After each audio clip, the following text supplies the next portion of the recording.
Assalamualaikum warahmatullahi wabarakatuh.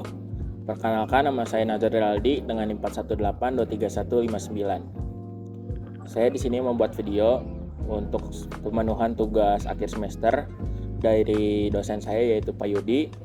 Saya akan membahas 5 soal UAS. Yang pertama, 1. Memberikan analisis kritis terhadap proses pembangunan yang berjalan di Indonesia saat ini dan bagaimana dampaknya terhadap upaya pemberantasan korupsi. Yang kedua, bagaimana membangun masyarakat di daerah tertinggal di Indonesia dengan menjadikan komunikasi sebagai ujung tombak pembangunan.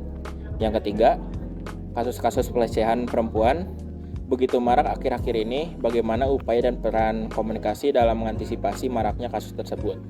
Dan yang keempat, apa yang dimaksud dengan komunikasi pembangunan sosial dalam konteks kerukunan antar umat beragama.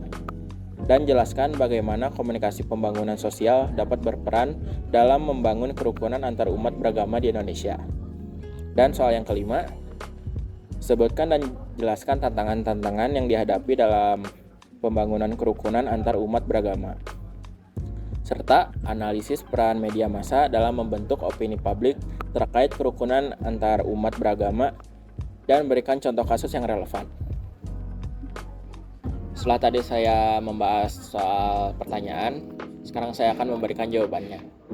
Untuk jawaban nomor 1, pembangunan Indonesia saat ini berfokus pada proyek infrastruktur yang besar. Namun, pengawasan masih lemah. Banyak kasus korupsi muncul dari proyek pemerintahan tersebut, seperti Kominfo dan yang lainnya. Maka, dampaknya, upaya pemberantasan korupsi terhambat dan kepercayaan publik terhadap pemerintah terus menurun. Dan transparansi dan partisipasi masyarakat masih kurang dilibatkan dalam proses ini.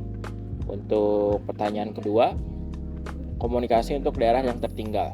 Komunikasi menjadi jembatan antara pemerintah dan masyarakat, khususnya melalui media lokal dan penyuluhan berbasis budaya dan setempat.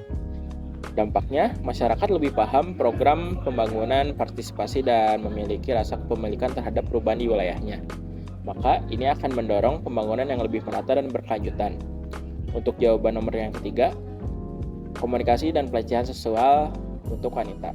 Kasus pelecehan seksual meningkat karena kurangnya edukasi dan budaya patriarki yang masih kuat. Komunikasi ini melalui media edukasi sosial dan kampanye digital yang sangat penting. Dampaknya, masyarakat menjadi lebih sadar tentang batasan perilaku dan korban yang lebih berani berbicara, dan lingkungan sosial menjadi lebih aman dan mendukung korban tersebut. Untuk yang jawaban keempat, komunikasi pembangunan sosial mendorong dialog antar agama, toleransi, dan penguatan nilai-nilai persatuan. Ini bisa melalui forum keagamaan seperti kampanye dan media. Maka dampaknya ini akan meminimalisir konflik antar agama dan menciptakan ruang dialog dan memperkuat kohesi sosial di tengah perbedaan keyakinan. Kerukunan menjadi fondasi buat bangsa ini. Untuk jawaban yang kelima, tantangan dan media dalam kerukunan beragama. Tantangan utamanya adalah penyebaran hoaks, agama, politisasi identitas, dan rendahnya literasi toleransi. Maka media punya kekuatan membentuk opini publik.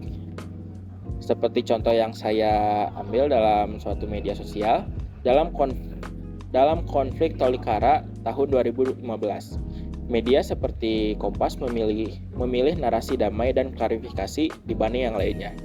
Untuk dampaknya, media berperan sebagai penenang situasi atau menjadi pihak ketiga, bukan untuk memicu konflik dan dimanfaatkan dengan bijak. Maka media menjaga keharmonisan bangsa yang majemuk. Audio roll, kamera roll, action. Setelah tadi saya menjawab 5 pertanyaan yang telah diberikan oleh dosen saya, mohon maaf bila masih ada jawaban yang kurang tepat atau masih salah, karena saya masih belajar dalam komunikasi pembangunan ini. Mungkin segitu aja yang saya berikan. Selakunya manusia masih banyak kesalahan. Wassalamualaikum warahmatullahi wabarakatuh. Saya Nazar Rinaldi, pamit undur diri.